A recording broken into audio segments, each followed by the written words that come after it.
ఆయన ఇంతకుముందు మీరు టీజర్ లాంచ్‌లో జెప్పారు. డార్లింగ్ ఇప్పటి వరకు ఈ మధ్యన 3, 4 సినిమాల్లో మనకి పెద్ద హీరోయిన్‌లతో డ్యూయెట్లు అయ్యి, ఇయ్యి లేవు అని జెప్పేసి అడిగారని. ఇలా మీరు కొన్ని కొన్ని చెప్పారు. ఆయనతో మీకున్న సంభాషణలయి బయటికి. అవును. సో, మరెక్కడన్నా ఏంటి అయన్నీ బయట చెప్పేస్తావా అలా ఉందా? లేకపోతే పర్వాలేదు అనుకునే కేర్ ఫ్రీగా ఛీ! ఛీ! ఉంటాడా ఆయన? ఆయనసలు పట్టించుకోరు. హ్మ్. అలా అని మరీ ఆహ్, అంటే నాకు కూడా ఆ ఎక్సైట్‌మెంట్‌లో అలా చెప్పాను గానీ, జనరల్‌గా ఆహ్, హీరోయిన్స్, హీరోయిన్స్ అనేవాళ్ళు ఇద్దరుంటే బావుంటుంది. ముగ్గురు పెడతానని అన్నాను నేను. హ్మ్. అది నేనన్న కాల్ అది. హ్మ్. అది ఆయన ఆయనేమి అనలేదు. ఆయనెప్పుడు కూడా ఒకళ్ళు ఇద్దరుండొచ్చా అని ఎక్కువ లైట్‌గానే మాట్లాడడం లేండి. లైట్‌గానే ఉంటది. ఆయన బట్ అసలు ఇంటర్‌వ్యూస్ అయ్యేం చూడరసలు హ్మ్. ఫస్ట్. హ్మ్. అన్ బాగా ఇబ్బంది పెడితే పక్కన వాళ్ళు చెప్తారు కాబట్టి, అప్పుడు డల్లింగ్ ఎందుకని చెప్తారేమో గానీ, ఆయన మనసుకు తగిలితే అంతేగాని అంతకు మించి ఆయన ఎక్కువ మాట్లాడరు. యెస్.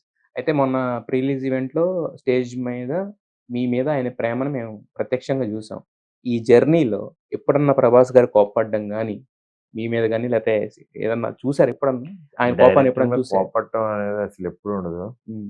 ఆయనకి కోపమొస్తే సైలెంట్‌గా ఉంటారేమో గానీ, హ్మ్. అసలెప్పుడు అంత కోప్పడం నేను చూడలేదెక్కువ. హ్మ్. జనరల్లీ సినిమా కోసమే కష్టపడతారు. హ్మ్. ఎవరన్నా కాన్సంట్రేషన్ చేయకపోయినా, బద్ధకిస్తున్నా హ్మ్. ఆయనకు కోపమొస్తది. హ్మ్. ఎందుకంటే చాలా ఎఫర్ట్ పెట్టే సినిమా గదా!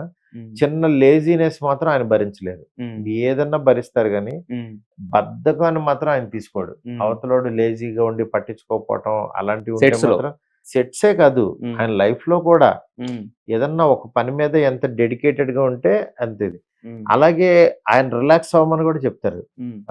డార్లింగ్ ఇక్కడ ఇప్పుడు రిలాక్స్ అవ్వండి కావాలంటే. హ్మ్. ఇంత టైం తీసుకోండి హ్మ్. అని అప్పుడు వదిలేస్తారు. హ్మ్. హ్మ్. అయితే మరి ముగ్గురు హీరోయిన్‌లు పెట్టారు. ముగ్గురు హీరోయిన్‌లో మెయిన్ హీరోయిన్ అని అలా ఏమన్నా ఉంటదా? లేకపోతే మొత్తం అందరితోటి ఆహ్, మెయిన్ హీరోయిన్ అని కాదు. ఇద్దరు 'మాళవిక', 'నిధి' ఇద్దరు కూడా హ్మ్. సినిమాలో చాలా కీ రోల్ హ్మ్. మెయిను. హ్మ్. 'రిధి' అనేది యాక్చువల్‌గా సినిమాలో వన్ ఆఫ్ ద సపోర్టింగే. హ్మ్. అంత పెద్ద ఇదేం కాదు. హ్మ్. జస్ట్ ఫ్రెండ్ క్యారెక్టర్ అట్లా అట్లా. హ్మ్. మెయిన్ మాత్రం వీళ్ళిద్దరే ఎక్కువ. యాహ్! అయితే 'రిద్ధి' అనేది అంటే మిగతా ఇద్దరంటే మీరన్నట్టు పెద్ద పెద్ద సినిమాలు చేస్తున్నారు ఇవి. బట్ 'రిద్ధి' చాయిస్ ఎవరండి? అంటే ఇంత పెద్ద సినిమాకి? అంటే ఈ సినిమాలో అంత పెద్ద క్యారెక్టర్ లేదు. ఓ హ్మ్. పెద్దోళ్ళని తీసుకొచ్చి చిన్న క్యారెక్టర్‌లు చేయించలేం గదా! హ్మ్. అందుకని చెప్పి ఒక ద తర్వాత కూడా ఫ్యూచర్‌లో స్టార్ అయ్యే ఇది ఉంది ఈ అమ్మాయికి. స్క్రీన్ ప్రెజెన్స్ ఉంది. పెర్ఫార్మన్స్ చాలా బావుంటది. హ్మ్. హ్మ్. అందువల్ల ఆ క్యారెక్టర్‌కి ఆ అమ్మాయి సరిపోద్దనే పెట్టుకున్నాం.